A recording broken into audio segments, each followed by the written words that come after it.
Good day, my mighty Baboon. I hope you are all doing well. We just killed Crowley in the last episode, and today we are on our way to slowly progress toward Homestead. Be wary, traveler.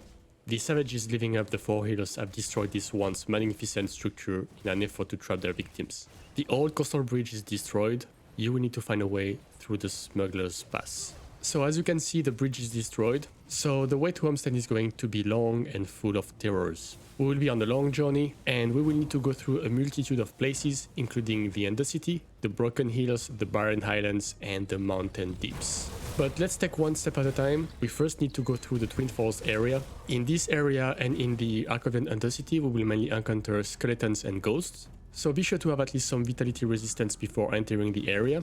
But on the way, we are going to first enter a second hive, the Swarming Hive. It's going a perfect opportunity to get some more Royal Jelly if you haven't finished the Royal Remedy quest from the Rovers. And there is another reason why I recommend to come here, and it's because there is going to be an exalted stash in here. The Dead Beater. I do like to beat a dead body during my spare time. Unfortunately, it's going to be less good than what we have. Just on the right, be careful, as we are going to meet Urapax, the Hive Matriarch. This one is going to mainly deal electricity damage, and I find her less challenging than the Ronaprax, the one that was in the Rocky Coast Hive. Okay, and with that, let's get out of here and continue our journey toward the Arkovian Undercity.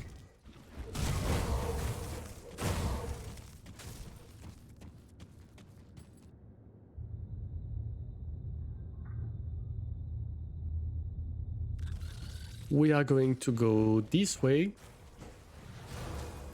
And do you see the skeletons with a yellow aura? These are skeleton priests.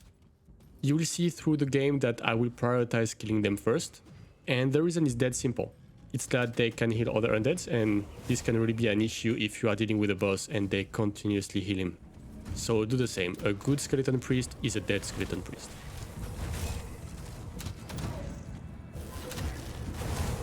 Just south, there is going to be an undead totem. Let's do it. Grugor the Tormented. Long time no see. How are you doing, man? Not so good, it seems. Wow, a lot of items. The Clean's Blade of Elgolot is not for us, and nor is a Guardsman's Spolder. It's more of a soldier item, but it could still be an improvement about what we currently have equipped. The issue is that we will lose some chaos resistance. I'm going to put it aside at the moment. Let's see the other items. These chassis have more armor, but less resistance. Same with this hat, more armor, but less resistance. It also have some damage for us. And the rest is useless for us. Let's be on our way.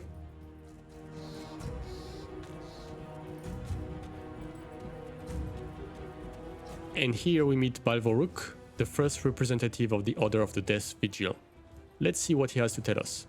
Greetings, fellow practitioner of the sacred art. You do not know me, but I have heard of you. I am Balvoruk, of the Order of Death Vigil. I am here to purge this land of several malevolent spirits. Their tainted presence has corrupted Arkovia long enough. However, my masters have underestimated the degree to which these ancient oligarchs have surrounded themselves. Travel down into the Undercity and banish the spirits of Nomos, Dred, Laudos, Vagra, and Rhovena Kur. When you are finished, seek out my companion, Calderos. Alright, seems simple enough. We will need to slay 3 heroes, and that's what we are exactly going to do. But before that, we will need to reach the entrance of the Arkovian Undercity, and it's going to be just up there. However, we still have one thing left to do here, and it's to restore this Desecrated Shrine that is just here. It should not be a big challenge, it's just going to spawn some undeads, and as long as there is no priest around it, it should be an easy one. That's cool, we got the blueprints for a new relic. Not really interesting for us, but better than nothing, right? And something I forgot to mention is that blueprints are shared between characters, so that means this relic is now craftable for other characters too. So go make a new cold breed now. Meanwhile, we can finish the Sailor's Guide Constellation, we get those sweet resistances, and then what will be our next constellation? I am not really sure at the moment, let me think about it. It will probably be the Viper or the Jackal, because we still want more chaos and primordial affinity. Anyway, now it's time to sink into the Arkovian Undercity.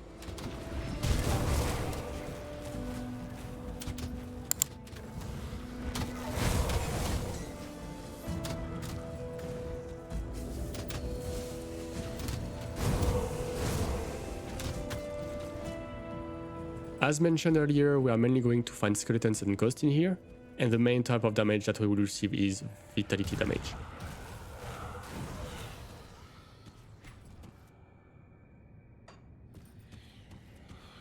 While we are in the dungeon, try to find this kind of stands with an open book. There is often usually one here, but it's not guaranteed, it can be at other places too. And getting this book, the Forgotten Passage, will unlock a new quest for us. And this quest is really useful for new baboons playing the game, because the reward of the quest is going to be a random blueprint. And we want to get all the blueprints as soon as possible. We already got the second one, we just have one last one to find.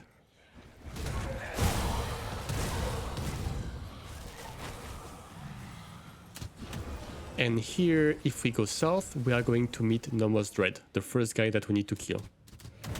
That guy will deal a mix of cold and lightning damage, so it's good that we just put a star in the Sailor's Guide constellation that improves those resistances. So what we want to do, we first kill the priest. I don't want them to heal him. And we got him. Oh cool, these spoilers are not bad. Probably going to equip them later. Okay, let's go. The two other heroes that we need to kill for the Old Scars quest are going to be on other floors. There are 3 floors in total in the Arkovian Undercity. Only doing the first floor of this dungeon is necessary to do the main quest. However, because there is a rune shrine at the bottommost of the Undercity... Bottommost? Did I just make a word? Anyway, because there is a rune shrine, and also because we want to kill all the heroes for the Old Scars quest, we are going to do all the floors of the Arkovian Undercity. These stairs will bring us outside to the Broken Hill, so that's where you want to go if you want to directly go to Homestead and skip the other floors of the Undercity. And let's quickly go outside to talk to Minova and get a new quest. Many ages ago, my people made a grave mistake and now we pay for our hubris eternally bound to this land. But our children do not deserve the fate placed upon them by our curse. My daughter Lutra now stalks the Broken Hills as a hideous harpy. She suffers for my sin. Alright, no worries. We will go slay Lutra later when we will do the Broken Hills. Right now let's just unlock the Broken Hill riftgate. And then let's go back into the Undercity.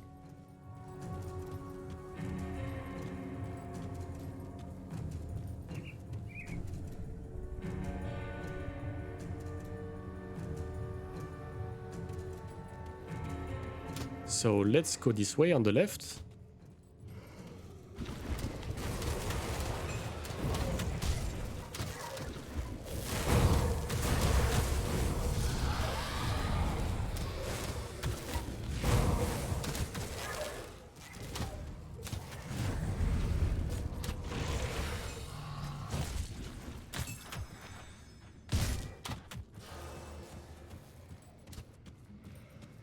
Here we go, here we get the last of the Forgotten Passage notes. And with that, what do we get? The blueprint for the Rampage relic. A good early game bleeding relic, but not really useful for us.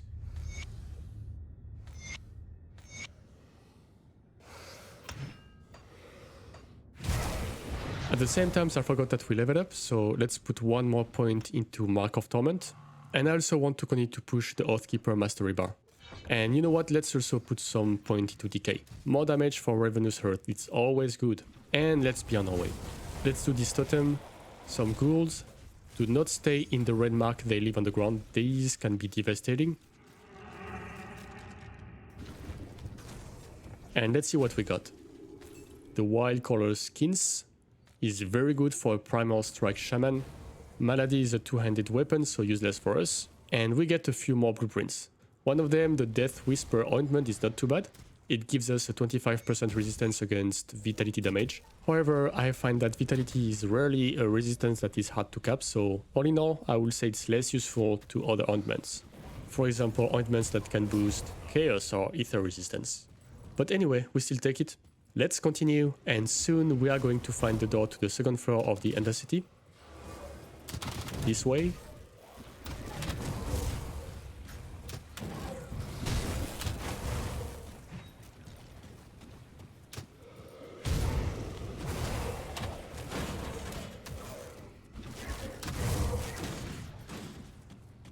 And here it is.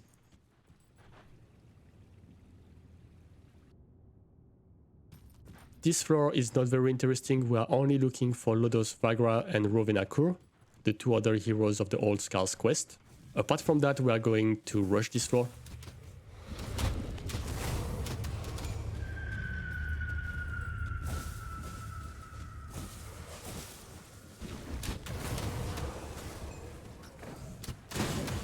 Oh, wait a moment. I'm going the wrong way. Laudos Vagra is at the southeast.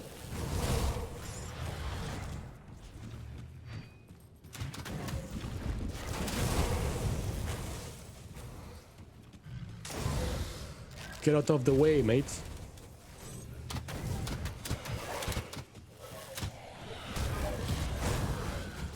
So here is. This nice fellow deals a combination of cold and fire damage. Do not ask me how it is possible, I have no idea, but he can be very dangerous. You can be surprised by this guy. As usual, we first kill the priest. We want to move out the way of these sky shards.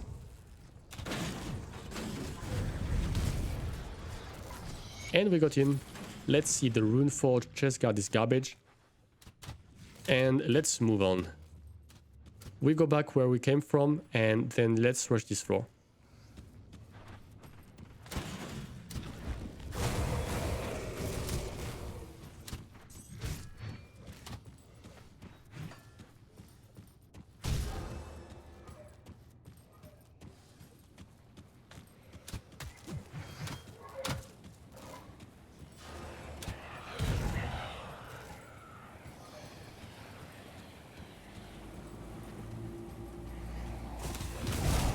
Here there is going to be a breakable wall with some hidden spoils behind.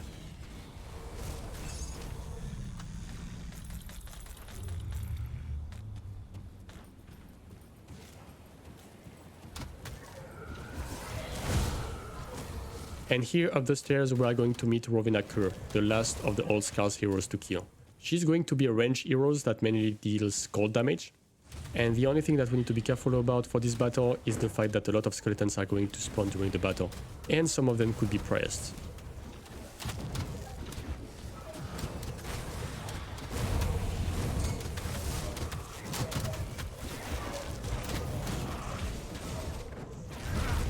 Anyway, she's already dead, not a great challenge.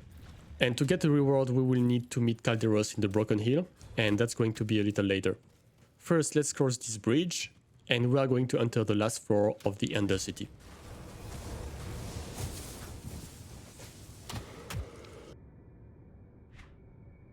This floor is very small. There is this area where a Gargantuan is going to spawn, and then behind the fence we are going to have a rune shrine and a boss, Kilrian, the Tainted Soul.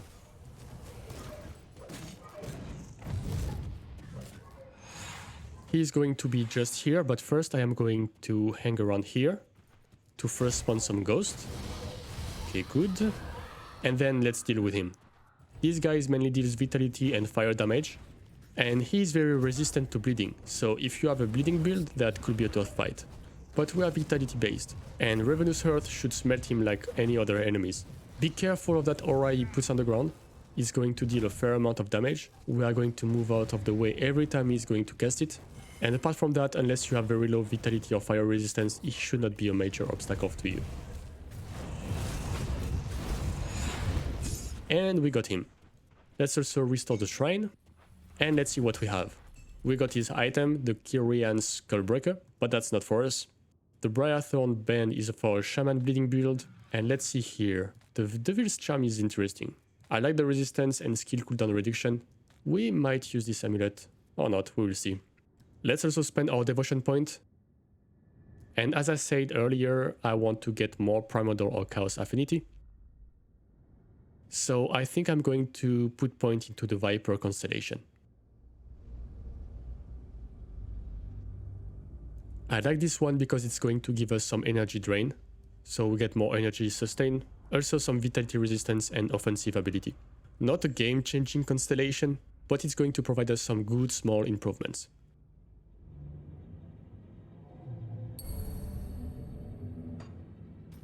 And with that, my dear Baboon's friends, we have finished the Arkovian Undercity. If we go out at this exit, it's going to take us back to the beginning of the Undercity. But because we already have the Broken Hill riftgate, let's directly teleport there. And that's going to be it for today. I hope you liked the video. If you did, don't forget to subscribe to the channel. It really helps your French Baboon eat every day. And in the next episode, we are going to go into the Broken Hills. See ya!